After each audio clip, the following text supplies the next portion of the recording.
You prosecute the president's enemies like Jim Comey and Tish James while giving impunity to federal agents who are murdering and brutalizing and terrorizing constituents, including in Chicagoland, in my neighborhood. I saw it last year firsthand. You and Kash Patel covered up the murder of Silverio Villegas Gonzalez in my district by ICE agents. You tried to investigate Renee Good instead of the ICE agent who murdered her. And the United States Department of Justice has stood for 155 years. It was built to be independent. It was built to serve the Constitution and not the temporary occupant of the White House. During her confirmation hearings in February of 2025, Pam Bondi stood before the Senate and clears throat the American people. She made a solemn pledge. She promised that the partisan weaponization of the Department of Justice would end under her watch. She promised a single tier of justice for all Americans, but the evidence from her first months in office and her 8-year record in Florida proves that this was a lie. The Department of Justice is no longer an independent agency. It has become an arm of the White House used to exact revenge against political enemies. This is the evidence of a systematic betrayal of the rule of law. Let's play this clip. You weaponize the Department of Justice to target immigrants, working families, and anyone that Trump deems an enemy of the state, all to protect real powerful criminals, including in your administration. My Democratic colleagues have focused on your cover-up of the Epstein files and your passion for protecting pedophiles and child traffickers. That alone is grounds for impeachment. Pam Bondi has repeatedly claimed that she would restore integrity and end the weaponization of the Department of Justice.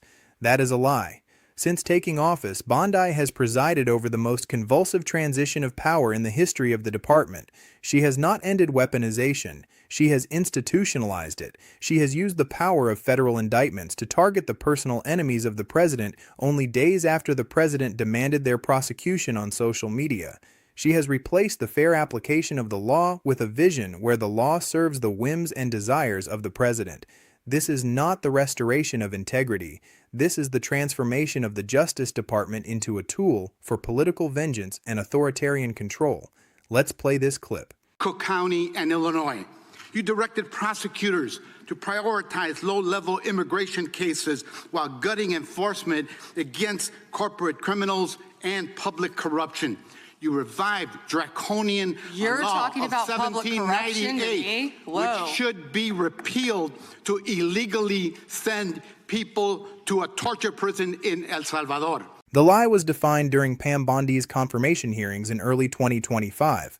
She stated to the Senate and the public, "Under my watch, the partisan weaponization of the Department of Justice will end. America must have one tier of justice for all." She further claimed that she would work to restore confidence and integrity to the department. These statements were made by the highest-ranking lawyer in the United States government. This authority was used to convince the Senate that she would maintain the traditional independence of the Department of Justice from White House interference. She explicitly rejected the idea that the department would be used as a political weapon. The forensic evidence of this lie is found in the immediate actions taken by the Bondi Justice Department in 2025. On September 20th, 2024, Donald Trump posted to Truth Social demanding action against his political enemies. He specifically named former FBI Director James Comey, New York State Attorney General Letitia James, and Congressman Adam Schiff. He wrote that they were guilty as hell and demanded that justice must be served. Now let's play this clip. You prosecute the president's enemies like Jim Comey and Tish James while giving impunity to federal agents who are murdering and brutalizing and terrorizing constituents, including in Chicagoland, in my neighborhood. I saw it last year firsthand. You and Kash Patel covered up the murder of Silverio Villegas Gonzalez in my district by ICE agents. 5 days after this demand, the Justice Department under Pam Bondi indicted James Comey for lying to Congress. On October 9th, the department indicted Letitia James for fraud in a mortgage application. These indictments followed the exact list provided by the president. The evidence shows that the administration directly intervened to indict personal enemies after the president openly demanded it. This is a direct contradiction of the claim that weaponization would end. Further evidence is found in Bondi's first-day directives. She issued a memorandum to all department employees that threatened discipline or termination for lawyers who failed to engage in what she termed zealous advocacy. She moved to dissolve teams that investigated foreign lobbying and corporate misconduct.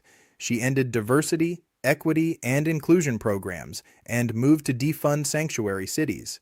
She also created a weaponization working group led by Edward Martin. Let's play this clip. How ironic. And even your own boss has repeatedly complained to your staff about you, calling you weak and ineffective. Weak and ineffective. That's what Donald Trump thinks of you already. You will not win, however. Chicagoland rejects you. The American people reject you. Our communities have demonstrated our strength and resilience in the face of cruelty and cowardice. Democrats must impeach and remove lawless officials like you and Kristi Noem. The forensic record of Bondi's past as Florida's Attorney General from 2011 to 2019 provides a pattern of conduct that proves her claims of integrity are false. In 2011, Bondi fired two attorneys, Teresa Edwards and June Clarkson, who were leading investigations into foreclosure fraud against major banks. These attorneys were forced out despite having positive job reviews. Their firing came shortly after an attorney representing Lender Processing Services, a bank under investigation, complained about their work. Between 2011 and 2013, Lender Processing Services contributed $31,972 to the Republican State Leadership Committee and the Republican Attorneys General Association, groups that supported Bondi. In 2013, Bondi's office dropped a tax fraud lawsuit against Expedia and other online travel agencies. This case was inherited from her predecessor and alleged that these companies had illegally withheld taxes on hotel rooms. The case was dismissed before a hearing occurred. Between 2011 and 2014, Expedia contributed $192,530 to the Republican Attorneys General Association and the Republican State Leadership Committee. During this same period, the law firm Dixine Shapiro, which represented the travel companies, contributed over $159,000 to these same organizations. In 2012, Bond's office declined to pursue a lawsuit against Accretive Health, a hospital debt collection firm accused of abusive practices. This decision followed meetings with lobbyists from Dixine Shapiro. Accretive Health later contributed $25,000 to the Republican State Leadership Committee. The evidence also shows a consistent failure to investigate Bridgepoint Education, a for-profit online school. While Democratic attorneys general in 5 other states launched investigations or won settlements against the school for unconscionable sales practices, Bondi's office declined to join the inquiries. Bridgepoint Education contributed $118,871 to the Republican Attorneys General Association and the Republican State Leadership Committee between 2011 and 2014. The evidence includes numerous amicus briefs filed by Bondi that aligned with the interests of her largest political donors. She filed briefs supporting the gun lobby after the NRA contributed over $133,000. She filed briefs challenging the EPA's authority to regulate greenhouse gases and water pollution after fossil fuel interests contributed over $126 million. She filed a brief supporting the National Mining Association after that group contributed over $75,000. She filed a brief seeking to legalize sports betting after the gambling industry contributed $40,000 to the Republican Attorneys General Association. The forensic record proves that Bondi's claim of one tier of justice is not supported by her actions. The evidence proves that prosecutorial decisions and legal filings have consistently followed the interests of her political donors and the demands of the president. This evidence reveals a total collapse of the wall between the White House and the Department of Justice. Under Pam Bondi, the department has become a mere arm of the White House. This is a calculated shift in power. Her chief of staff, Chad Missel, has stated that in this second term, the handcuffs are taken off. He explicitly stated that the department now gets to do everything that the president and Pam Bondi want to do.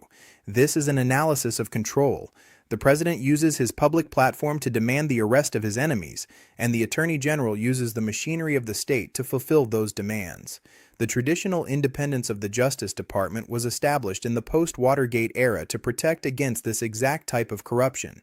Bondi has systematically dismantled those protections by threatening career staff with termination if they do not follow her political agenda. She has exerted total control over the department's professional lawyers. This power is used to protect the president's allies and punish those who have prosecuted or investigated him. The strongest defense argument presented by Bondi supporters is that she is simply exercising her authority to set new priorities and engage in zealous advocacy for the administration's agenda. Her chief of staff, Chad Missel, has dismissed ethics complaints as performative and vexatious attempts by out-of-state lawyers to weaponize the bar process. He argues that these complaints are politically motivated and lack merit. This defense is dismantled by the law and the department's own historical norms. Zealous advocacy does not permit a lawyer to violate ethical obligations or use criminal law to exact political revenge. More than 70 legal experts have stated that Bondi's actions constitute serious professional misconduct that threatens the rule of law. The law does not allow for a sycophantic relationship where the Attorney General functions as a personal lawyer for the President rather than a special advocate for the constitutional system. The defense that her actions are merely policy changes is dismantled by the timing of the indictments, which occurred immediately after the President's personal demands. This proves the motive was not policy, but political obedience. To understand why these actions are so dangerous, we must look at the legal foundation of the Department of Justice. 50 years ago, Attorney General Edward Levi defined the department's role following the Watergate scandal. Levi explained that the department must be a special advocate for the values of our constitutional system. This requires a special concern for fair, orderly, and efficient procedures. It requires a balance of constitutional rights and a proper regard for the separation of powers. The administration of justice tells us what kind of country we have and what kind of country we will have in the future. The fair application of the law is a pledge to the future and a guardian of our present liberties. When the law is applied based on political whim or donor interest, the department ceases to function as a guardian of rights. Instead, it becomes a tool of tyranny. As John Locke stated, and as Donald Trump quoted, "Wherever law ends, tyranny begins." The law ends when the Attorney General treats the Department of Justice as a personal law firm for the President. The professional judgment on Pam Bondi's fitness to serve as Attorney General is clear. She has presided over the most aggressive reversal of policies and firing of personnel in the history of the department. She has ceded the department's traditional independence to the White House. This is a fundamental failure of her duty to the American people in the Constitution. Her rhetoric has been described by former senior officials as ferociously sycophantic. She has demonstrated a willingness to use criminal law to exact revenge against political enemies. This is the definition of professional misconduct for the nation's highest-ranking lawyer. Her actions in Florida and her actions in 2025 show a consistent pattern of prioritizing political and financial interests over the fair administration of justice. She has turned the Justice Department into an arm of the White House, making her unfit to lead an agency that requires independence and integrity. The judgment against Pam Bondi is supported by a significant stack of expert authorities. This includes over 70 legal experts, law professors, and former judges who signed a 23-page ethics complaint against her. These experts represent organizations such as Democracy Defenders Fund, Lawyers Defending American Democracy, and Lawyers for the Rule of Law. Austin Surratt, the William Nelson Cromwell Professor of Jurisprudence and Political Science at Amherst College, has labeled Bondi's leadership as the worst legal decision of 2025. He notes that she has torn down the vision of a fair and independent Justice Department brick by brick. Norm Eisen, the executive chair of the Democracy Defenders Fund, has stated that Bondi has made it clear she plans to use the department for political pursuits and has done exactly that. Ruth Marcus of The New Yorker has documented the convulsive transition and the loss of independence within the department under Bondi's leadership.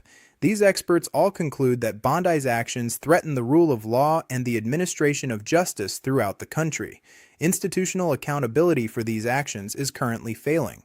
The Florida Bar has received multiple ethics complaints against Pam Bondi. However, the Florida Bar has previously stated that it does not investigate or prosecute sitting officers appointed under the U.S. Constitution while they're in office. They claim such action could encroach on federal authority. This creates a vacuum of accountability. The Department of Justice itself has been purged of career staff who might offer internal resistance. The department's ethics chief was fired by Bondi. The very institutions designed to enforce ethical rules and protect the independence of the law are being sidelined or dismantled. This lack of enforcement allows the misconduct to continue without check from the professional bodies that regulate the legal profession. The procedural consequences of this conduct are direct and damaging to the American legal system. There is an ongoing ethics complaint filed with the Florida Bar seeking appropriate sanctions against Bondi for serious professional misconduct. This complaint details 3 specific cases where department lawyers were terminated or forced to resign because they refused to act unethically. The names involved in these cases include Emile Beauvev, Todd Blanche, and Edward Martin, who now hold senior positions within the department. If the Florida Bar eventually moves forward with an investigation, it could lead to professional discipline or the loss of Bondi's license to practice law. However, as long as she remains in office and the bar refuses to act, the consequence is a steady march from the rule of law toward tyranny. The Justice Department's actions are now being viewed through the lens of political interference rather than the facts and the law. This destroys the credibility and reputation of the department. The procedural reality is that the nation now has a Justice Department where the pursuit of the president's political objectives has replaced the applicable rules of professional conduct, long-standing norms. This is a fundamental change in the American system of government.